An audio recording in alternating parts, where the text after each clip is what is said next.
lift on the Comanche. So far today, I've removed the track bar, a little bit of hammering, and actually the only thing I really needed the hammer for was to knock all the muck and the rust out around from the nut on the track bar. Once we got that taken care of, it was pretty much easy. I didn't even need to stack wrenches to get it out. 18 millimeter box end wrench and removed it, and then a little more coaxing from the hammer and it popped right out. So I've got the Rusty's adjustable track bar, and I'm going to go ahead and attach the fixed end to the axle, and then that way I can go ahead and adjust as needed once I center the axle underneath the truck. And the way I'm going to do that is I'm going to a fixed point on the axle, basically where the I don't know, maybe the inside of the tire. We'll see. I'm going to measure from there to the frame. I'm going to find a fixed point on the axle on each side, and then I'm going to measure to the frame on each side so that I have the exact same spacing on each side, and then we'll secure the track. I will secure the track bar, and then we'll move on to putting the shocks in and getting in and button down each side. Let's get to it. All right, I was able to get the fixed end in without much trouble. Once again, just like the control arms, you might need to take a large pair of pliers, such as, where'd they go? These tiny little pair of channel locks I have, and pry out on this just a little bit, because like I said, this was torqued down before, the bushings have worn, and because the bushings were worn on the original, it squeezed in over time, and you just spread it out a little bit, and a little bit of tapping with the hammer. Nothing, I'm not saying we're wailing on it, but you just tap a little bit and walk that bushing up in there, and it's in place. Now all I got to do is put this flag nut on the back. I'm not a fan of these, but this one doesn't look too bad, so I'm going to go ahead and put it back in, and we're going to tighten that up, and then we're going to lift our track bar up, see where we're at, and then take a measurement. Okay, so I've got the track bar in place. Basically, I'll show you what I did was I just took this straight edge level and put it on a fixed point on my axle, which was the sway bar mounts, the link that's on the axle.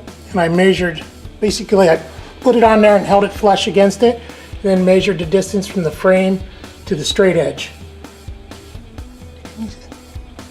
Yeah, there it is. All right, you just, yeah, it looks like it leans in, but that's actually just the spring leaning out. Measured, it was like 4 3/8 to the frame on each side. Then after I measured it, got my idea, I made sure I put the mount in, tightened it up a little bit. It's not torqued down yet, and I remeasured and I got the same measurements, so I'm good to go. All right, shocks are in, got the boots on. Make sure that you line up your, I don't know if you can see it or not, there's a pocket in there where the end of your spring goes into place. Make sure you line those up before you put the tabs on to hold the springs in place, because you want them to be in the proper place, because you don't want them twisting and moving about while you're driving. Put the bar pin eliminators in. We put the brake line extension. I don't really care for those, but this was supposed to be a budget build, which it's, yeah, right. I will probably come back later and put braided steel lines, extended ones in, and put the line back where it belongs. I don't like it hanging out there. You never know, a tree branch comes up, ties into that. No, I like it tight to the frame. All right, we put the drive shaft back on. Okay, so I was getting ready to do the transfer case drop kit that they include with the kit, and they include two spacers. That's fine underneath the Cherokee because there's one bracket and there's only 2 bolts on each side. But underneath the Comanche, there are 4 bolts on each side. On the inside of the subframe, well, what are we calling it? The unibody frame. There's 2 bolts where the XJ bolts, and then there's an additional mount on the inside. Well, if I drop that, I'm I'm basically weakening the mount. So I need either 5 brackets like this, or maybe just for ease, they just ship it even though I don't need it. Because I have a long bed, and I've read places where they say that it's not necessary to drop the transfer case or use a slip yoke eliminator at all. So this comes with wedges for the axle where they mount to the spring so that it changes the pinion angle. And I think what I'm going to do is, for right now, since I have to fabricate something, I can't use this the way it is. I will use this as a template and make 3 other brackets if I have to, and I will drop the transfer case. But for right now, I need to get the springs in this and the shocks on the back so that I can get it in and out of the garage, and I will look at fabricating something for that, or purchasing simply another kit. And no, I'm not buying 2 more kits. We're gonna make something for this. It's simple polyurethane, square, 2 holes. So we're gonna make 3 more of these. I'm gonna buy some more bolts, and we're gonna drop that transfer case the right way. But for now, we're gonna go ahead and take the shocks off, remove the U-bolts, and we've got her up on the jack stands now, sitting level, and the rear tires are off. And we're going to go ahead and remove the shocks, the U-bolts, and then take one of these springs off and replace it with the new spring, and then take the other spring off, just the way it's supposed to go. Alright, I'll be back soon, I hope. Okay, so I've got the U-bolts off on the driver's side, and over here on the driver's side is where the brake line attaches to the frame. Make sure you take this out before you drop the springs, because you don't want this to pull and rip the line. So I'm going to basically leave this disconnected, tug it down a little bit so it doesn't get hung up on anything when I drop the rear end. I have not taken the bolts out of the shackles yet. I took the U-bolts off of this side so far. Now I got to go back over to the passenger side and take them off. Then we're going to put jack stands under the axle to hold it while I drop the springs. Then we'll drop the axle onto the springs. Make sure when you remove your shocks you keep your washers and your nuts, and don't forget to disconnect this if it is on your rear axle. This is your brake proportioning that goes over here and connects. But disconnect that. If you're not going to use it, you're going to have to figure out something to do with this proportioning valve. I'm simply going to lengthen this or create a new type of mount for it, because I kind of like it, because if I actually haul a load, I want my brakes to work. But the other thing is, I'm also hopefully upgrading to an 8.8 with disc brakes, so I might not want to use this. But in the meantime, I'm going to lengthen it. Alright. Okay. I've got the eyelet attached to the frame. Now I just started the nut. I didn't tighten it down because we're going to tighten it down, but we're not going to torque it to torque specs until we set it on the ground. But the thing I want to show you is I still have the axle sitting on jack stands with the jack underneath it in case I need to move it. And I have a bottle jack holding the spring up. Okay, and then I come up with this idea where I basically used a quick grip clamp turned outboard with the ends, and I jacked the bottle jack until this came up and met, and then I shoved my punch through there to hold it until I could get the bolt in. And I needed a break because it was kind of stressful, and I didn't really want to try to put the bolt in with nothing holding it in place, because if that thing kicks out, I don't want to lose a finger. So I was hesitant to do this, but I took my time, and the spring was very cooperative. So that's what I did. I basically put the clamp between the frame and the spring head and jacked it at the bottle jack, and it pushed it all the way back to the shackle where it would line up. Because otherwise, the spring head was actually sitting where on the frame forward, and I could not bend it back by hand to even be close to the shackle. So I had to do something. Alrighty, moving on. Alrighty, now I've got this wedge to help correct the pinion angle. It goes right here. And guess what? You have to remove the bolt and replace it with this bolt. But the big thing is, put the wedge, the thick portion of the wedge, towards the front of the vehicle, because you want to correct the pinion angle pointing up.